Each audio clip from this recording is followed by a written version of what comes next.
The call to serve. It has no sound, yet I have heard it in the whispered retelling of honorable sacrifices made by those who have served before me. The call to serve has no form, yet I have clearly seen it in the eyes of men and women infinitely more courageous and more driven than most. The call to serve has no weight, yet I have held it in my hands. I will commit to carry it close to my heart until my country is safe and the anguish of those less fortunate has been soothed.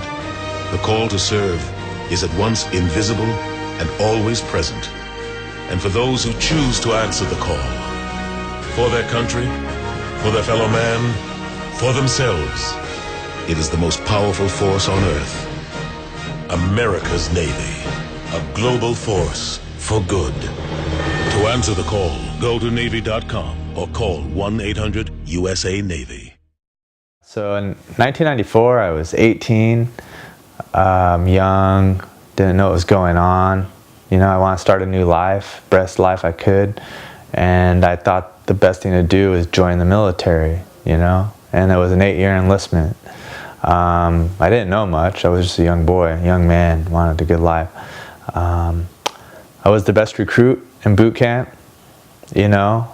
I come from a poor upbringing, so I wasn't really thinking about being rich very quick. They don't give you a lot of money, but they ask you to do a lot of dangerous things in the military, especially when you're 18 and young, and the pay is very little, but they ask you to risk your life for very little money. And I was doing that, you know, starting at 18. I got an anxiety disorder. I was around a lot of weapons that could kill you, occupational hazards like these things called mooring lines that could kill you, chemicals, ionizing radiation that could kill or injure or make you sick. I was also assaulted on the ship, you know. Some guy kicked my ass on the ship, an older guy that was my leader, kicked my ass. I tried to hide that from everyone because I didn't want any more problems, because it could have got worse if I would have reported it. Some guy tried to have sex with me on the ship. I defended myself. This all happened before I was 22. And back then when I was serving, they didn't talk about these stress disorders or anxiety disorders or being weak, or your emotions weren't important. There was no discussion about how your emotions were. There was no psychological counseling. So I wasn't able to think about it. I wasn't able to process it. Basically, I became sick inside. I started anxiety disorder, depression, and things like this because I had all this stress coming from the military, but there was no way for me to understand it. I was engaged to be married. I did have a girlfriend for 4 years. Starting at 19, I was engaged in the military to be married. She left me by the time I was 22 or 23. I started arguing with my mom for the first time, not knowing why I was angry. But I was angry because I had this, the military was stressing me out. But I didn't know of why I was angry. I was just angry and I couldn't control my temper anymore. But I kept on going. The military has very terrible health care. It's terrible. In the 1990s especially. And I kept on going, and my brain was just changing, and I didn't understand. And I kept on going until 2002, May 2002. I was honorably discharged. After 9/11 happened, 9/11 happened in 9/11/2001. So you can imagine there's a lot of stress around that. Well, in May 2002, I discharged. I became homeless. I was drinking. Got into drugs. I didn't have a girlfriend. I slept in cars. Tried to do handyman work to make money. And then in 2013, I was really sick. And then I got some health care and went and discovered, I talked about the military things I went through, and they said that I had PTSD. I was suffering from a stress disorder, PTSD. And then I finally became sober because I knew it wasn't my fault. I knew I didn't blame myself anymore.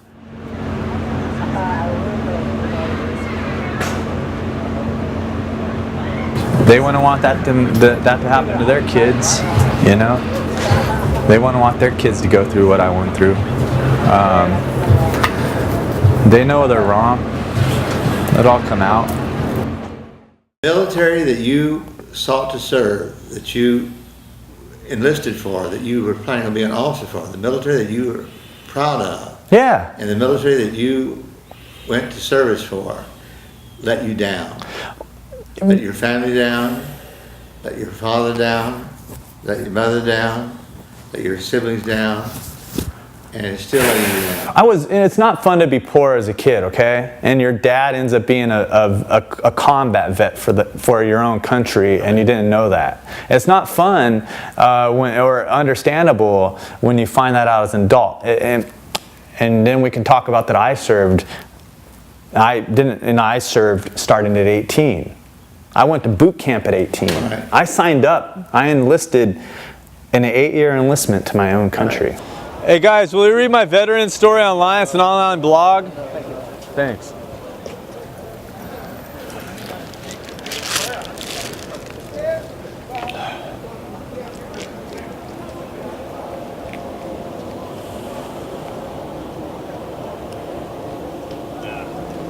Hey guys, will you be kind enough to read my veteran story online? I'm honorably discharged Navy, but having problems with the VA. It's an online story. What?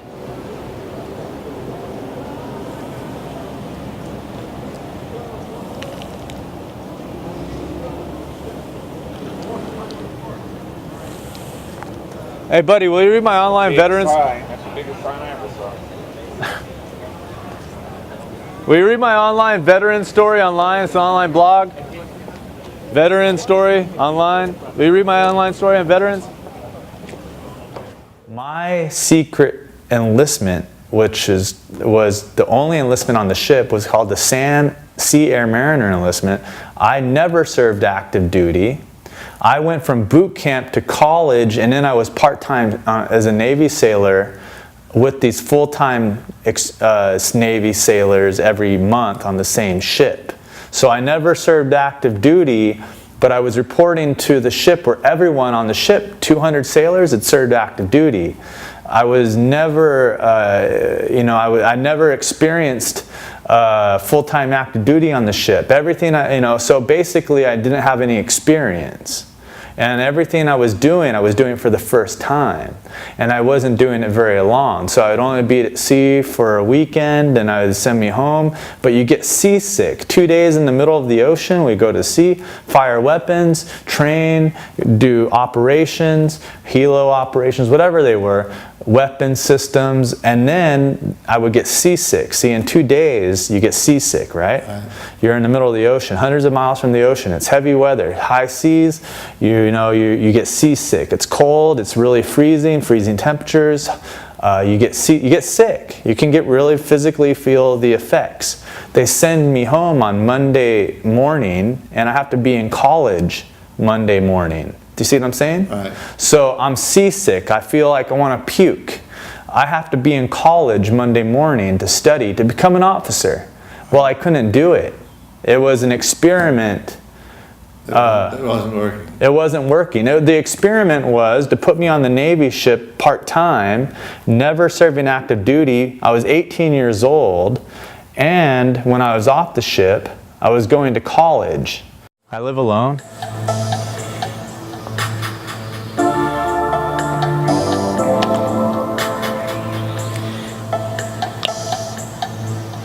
And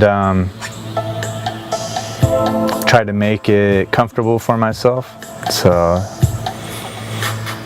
I collect things, and I try to make it a place I can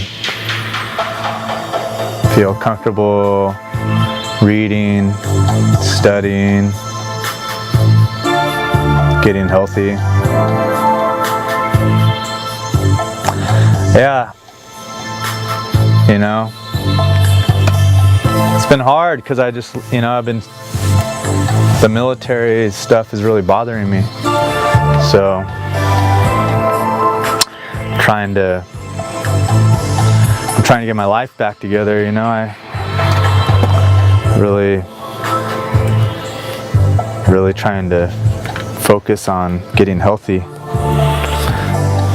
So that's everything, that's my everyday, you know, is just about that.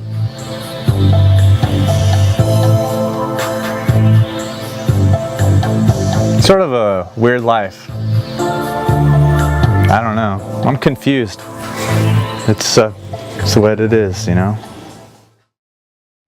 You can't control anything at all but what you do and what you choose to do. Well, I am choosing to ask for responsibility of older Right. men. I am choosing to ask older men, wise men, men that make programs for younger men to join, right? Make Right. sense? Older men made these programs for me, an 18-year-old man, to join, But right? what I'm saying, I'm asking, what? you can't control. You can ask for it, but you can't control anything but one thing: your reaction to a situation. That's the only thing you can control. It's how you choose to act and react. Well, look I'm asking for them to be men themselves. I'm No. asking for these men to be men. You're not getting my point. Maybe You're I'm missing not. my point. My point is, you can ask for what you want to, and then give it or not give it. But all you can control is your own responsibility and your own response to a given situation. The military, your life, your relationship with your father, whatever. All you can control is you and how you respond to it. And I've been sober for almost 3 or 4 years, and basically it's a new life. You know, I'm asking for donations from farmers markets where they give me vegetables because I'm a veteran on disability, but my disability is very small, $900 a month, but that's what I'm living off of. But you know, I'm glad not to be drunk anymore. I'm glad not to be doing drugs. I'm glad not to be hurting myself. I'm glad to be aware of my mind and talk about these things. The military asks a lot of young men, asks a lot of young women, doesn't give you a lot of money. Hopefully the healthcare is better than it was in the 1990s, because in the 1990s it was terrible. And these memories and these events, these can really affect young men and women's lives, and it's not talked enough about. I'm a victim of this, and I hope to share my story, you know, and help other people out.